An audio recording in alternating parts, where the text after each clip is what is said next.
Who finished second at the 1983 Brazilian Grand Prix? That's a weird question, why would you ask it? It's the kind of question a gatekeeping random might ask you on Twitter because God forbid the sport gets new fans.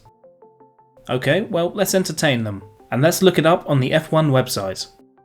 Brazilian Grand Prix 1983, won by... oh dear, and second was... okay, how about Stats F1, a superior site for looking up historic results in my opinion.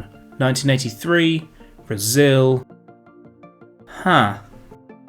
1983 was one of those special seasons where several teams could have come out on top. Renault, Ferrari, Brabham, McLaren, Tyrrell and Williams all picked up at least one Grand Prix victory from the 15 races that season.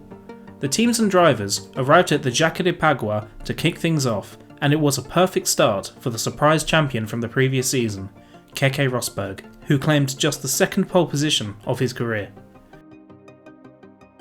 It was a clean start, and the green and white Williams turned into the first corner in first place, with the yellow Renault of Prost maintaining its position from the starting grid. Even on this first lap, strategy was immediately apparent. Rosberg had raced to a 2.5 second lead over Prost by the completion of just one tour. Clearly, his car was light and he would need to refuel at some point. Problematic views aside, it must be said that Piquet was on exceptional form that day. He moved up from 4th to 3rd on the first lap, passed Prost on lap 2 and caught and passed Rosberg on lap 7. This is a lead he would hold on to for the rest of the race.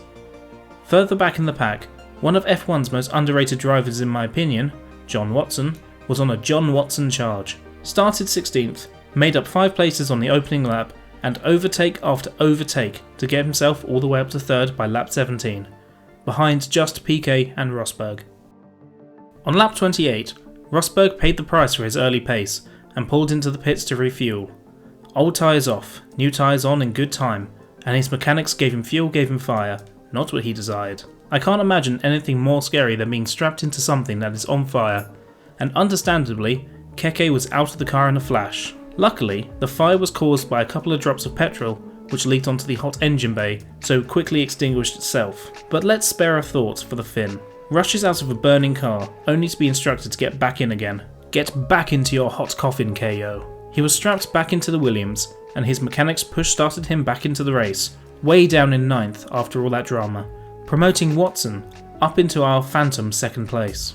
On lap 35, the Ford engine in the back of Watson's McLaren popped, and Prost was up to 2nd.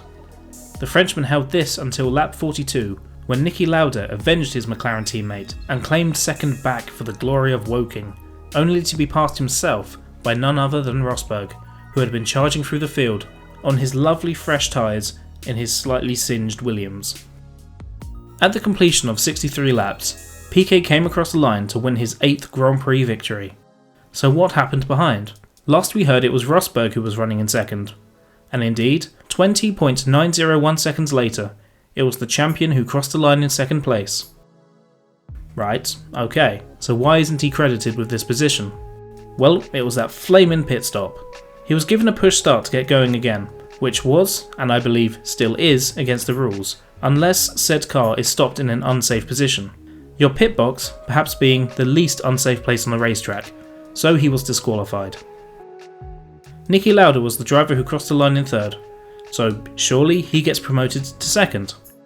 Well no, this race stands alone against 1,000 other World Championship races, an anomaly, in that there was no retroactive reordering of positions following a disqualification. To answer our gatekeeping friend from the beginning, who finished 2nd in the 1983 Brazilian Grand Prix? No one.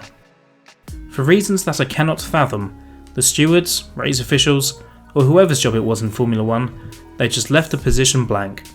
I reckon whoever's job it was forgot and they couldn't be bothered to change things when they realised. A few months later at the Canadian Grand Prix, Danny's spin and win Sullivan was disqualified when his Tyrrell was found to be underweight, and all the drivers behind him were shuffled up, so there's no reason why this did not occur in Brazil. Thankfully there weren't any major championship ramifications of this. Piquet eventually won the title by 2 points from Prost, who finished the Brazilian Grand Prix in 7th. Yeah, he had a stinker, so only would have scored an additional point if the result had been altered. A fun quirk of this meant that Piquet had the largest championship lead off the opening race until the 25 points per win system came into place in 2010. Didn't do much good for him though.